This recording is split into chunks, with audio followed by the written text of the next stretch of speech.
Don't miss Extreme Bull's Last Chance coming to Nephi, Utah, September 30th. See top competitors as they ride the meanest high-flying bulls around. Visit UtestampedeRodeo.com. UtestampedeRodeo.com. Don't miss BYU Spectacular, October 7th and 8th, featuring Tony Award-winning Broadway star Brian Stokes Mitchell and more. Tickets on sale at BYUtickets.com. BYUtickets.com. Jeff Kaplan's Afternoon News. Listen on the KSL News Radio app. Brought to you by PC Laptops. And in your car at 102.7 FM. It's 3:30 at KSL. Jeff Kaplan here. Fair skies, 82 degrees. KSL's top story. We still don't know where a missing young woman last seen traveling through Salt Lake City might be. KSL News Radio's Paul Nelson says we're now hearing from her boyfriend. The statement from Brian Laundrie's attorney says this is an extremely difficult time for both the Petito and Laundrie families, adding, quote, "It is our understanding that a search has been organized for Miss Petito in or near Grand Teton National Park in Wyoming. On behalf of the Laundrie family, it is our hope that the search for Miss Petito is successful," end quote. But it also says the Laundrie family is staying silent on the advice of their lawyers. The van the couple traveled in was reportedly found at Laundrie's parents' house. KSL News Time 3:31. Looks like there's a plea deal in the murder of a beloved grocery store owner in Ogden. The 16-year-old accused of shooting Satnam Singh remains unnamed, but as part of this deal, he would serve time as a juvenile and then he'd move into prison when he turns 21. The Pioneer Park Coalition is throwing shade at Salt Lake City leaders for the way they say the city is handling the homeless population. KSL News Radio's Nick Wyatt is live with us now. Nick? Jeff, members of the Pioneer Park Coalition, they're calling out Salt Lake City Mayor Aaron Mendenhall and the city's police chief Mike Brown, saying that their lack of action on what they call lawless homeless encampments have created a public safety crisis in the downtown area. The group says stats showing crime going down in the city from the mayor and the chief just aren't accurate reflections of what's going on downtown. And they're calling on the county mayor, county council, and county sheriff to lend their resources to the situation.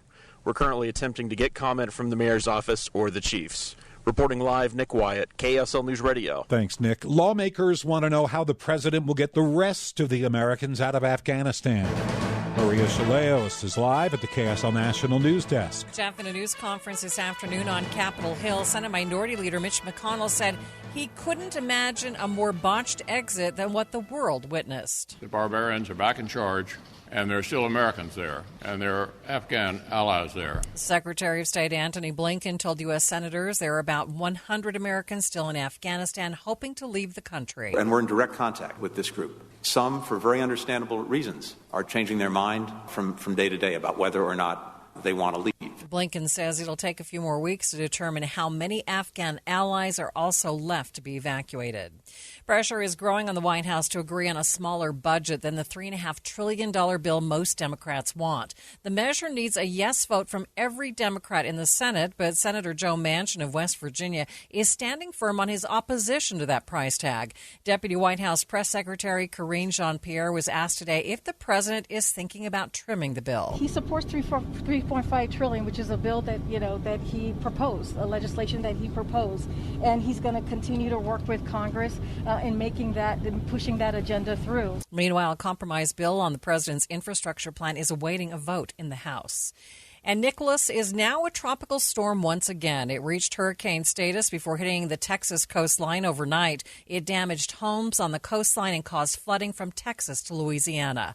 Live from the KSL National News Desk, I'm Maria Chaleos, KSL News Radio. If you have kids, you'll probably get a third child tax credit payment. 60 million parents will get the direct deposits tomorrow.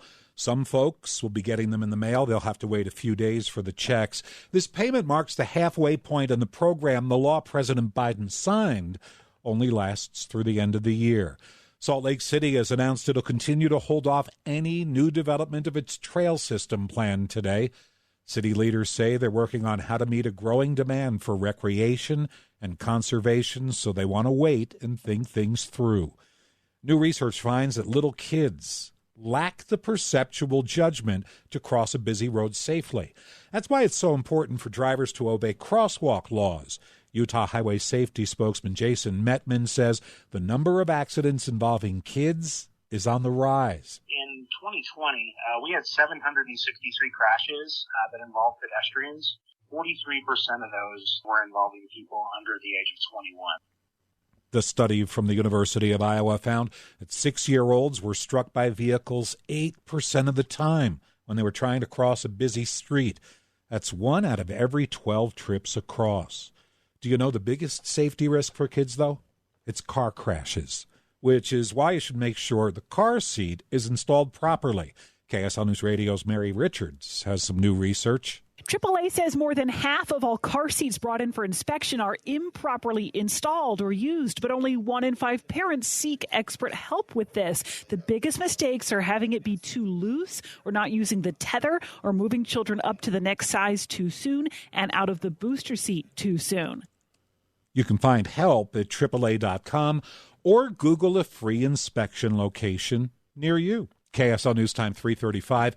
Quick check on the traffic situation, Ricky Meese. We've had our problems already. We have. Stop-and-go speeds have turned to slow-and-go speeds. Southbound I-15 from Murray down to Midvale, but 90th South, once you've reached that, you're good to go, and right back to good speeds. A new accident in Utah County, northbound I-15 at the University Parkway exit, out of traffic on the shoulder. Ricky Meese in the KSL Traffic Center. Thanks, Ricky. My Minute of News is on the way. Next, stay right here.